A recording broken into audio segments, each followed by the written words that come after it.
Hi, my name is Kavya and I'm an incoming freshman at MIT. I scored a 1580 on the SAT and a 1520 on the PSAT, but it didn't start off that way. When I first took my SAT, I was more than 100 points under my target score. I understood all the topics conceptually, but when I took the test, they would throw out a tougher twist or a harder problem that I just didn't know how to solve, and I realized that I would need a more exhaustive approach to study for the SAT. So I'm going to be telling you guys how to get your SAT score up in just under a month. Okay, let's start with the math section. To diagnose and weed out all my mistakes, I started by making an error log.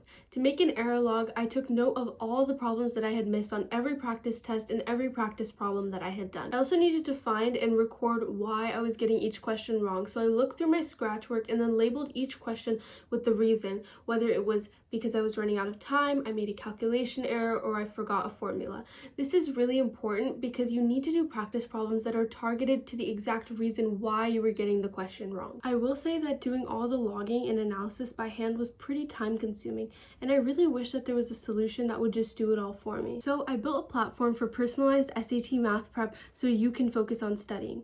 You take diagnostic tests and it'll automatically tell you where your error patterns are and how you can fix them to make your score go up. It also has 10 SAT mock tests.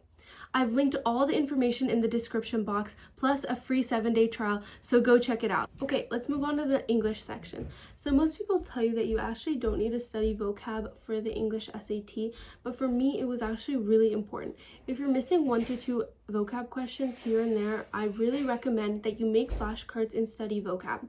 I use the Word Smart book from Princeton Review, but there's also a lot of Quizlets that you can find for free online. Many of them will have 300 to 500 words, so pick a word list that is proportional to the amount of time you have to study for the SAT. I also made an error log for all of my English mistakes, similar to how I did with the math section. When I got a topic wrong, I would put it in the error log, and then I would go to the SAT Suite question bank and do all the hard problems of that topic. Another really helpful thing for the English section is to talk through some of the problems that you're getting wrong with a family member or a friend. This can really help solidify your reasoning if you try explaining why you picked a certain answer and how you could get to the actual correct answer. Okay, so we've talked a little bit about how to actually study for the SAT, but where do you even start? Well, you should start by taking an SAT practice test on Blue Book if you haven't already as a baseline.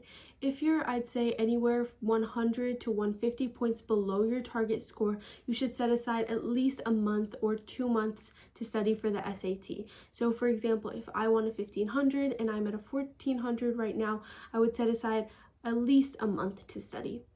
You should also use a calendar like Google Calendar to block out all the time that you're going to be studying and all the time that you have other commitments.